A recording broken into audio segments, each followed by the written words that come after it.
that for the first time in human history, for the first time in all of human history, almost all of mankind is politically awake. And these new and old major powers face still yet another novel reality, in some respects unprecedented.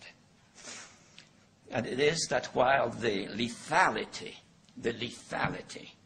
of their power is greater than ever, their capacity to impose control over the politically awakened masses of the world is at a historical low.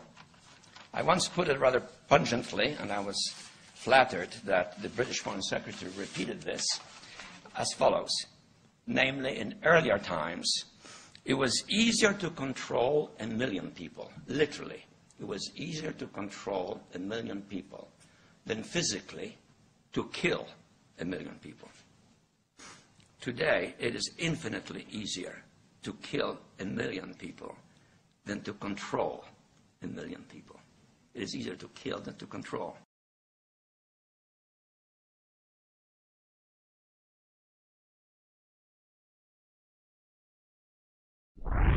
What are you after? Power. What do you think is power? Whips, guns, money? You can't turn men into slaves unless you break their spirit, kill their capacity to think and act on their own. Tie them together, teach them to conform, unite, to agree, to obey. That makes one neck ready for one leash. They had all this on the shelf somewhere. Ideas of things they would like to do. And they got 9/11 and they said, it's our chance. Go for it. The Patriot Act supersedes, basically, is superseding the Constitution. The U.S. military is making plans for a major outbreak of swine flu. Troops will be used to help civilian authorities. The military has offered to be there to provide testing for H1N1 to the public and also to distribute vaccines once they've been developed. Is in bloom, transmissions will resume. I try to push, try to keep us all down and hope that we will never see the truth around. Another promise, another scene, another package like to keep us trapped in greed. A green belts wrapped around our minds, and endless red tape to keep the truth confined. Go back to bed, America. Your government has figured out how it all transpired. Go back to bed, America. Your government is in control again.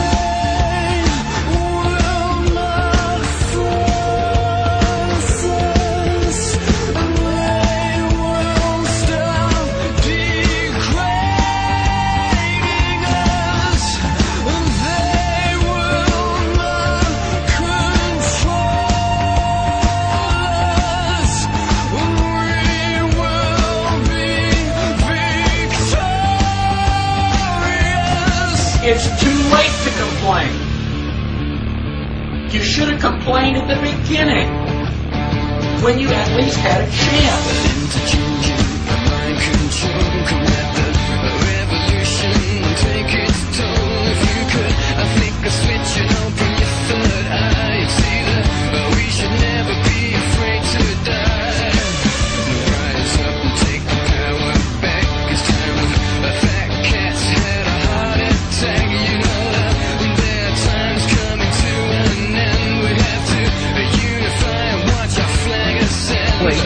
Living in the land of freedom. Here you go, America. You are free to do as we tell you. You are free to do as we tell you.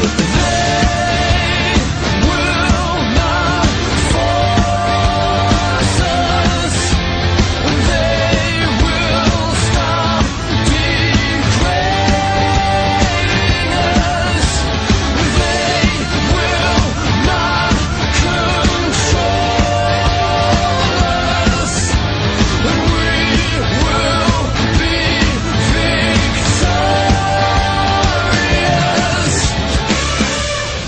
Is asked, the question, is it safe? Expediency asks, the question, is it politics? Vanity asks, the question, is it popular? But conscience asks, the question, is it right? And there comes a time when one must take a position that is neither safe, nor politic, nor popular, but he must do it because conscience tells him it is right. And the time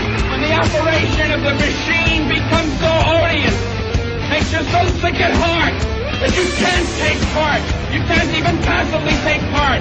And you've got to put your bodies upon the gears and upon the wheels, upon the levers, by all the apparatus, and you've got to make it stop. And you've got to indicate to the people who run it, to the people who own it, that unless you're free, the machine will be prevented from working at all.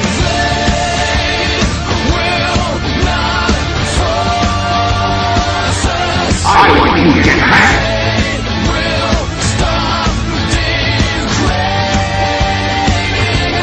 I want you to get back.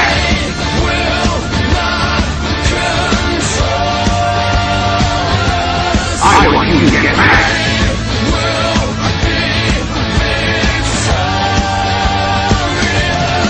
It has been said that when in the course of human events, an oppression so revolts its subjects that it becomes necessary to alter or abolish the means of that tyranny.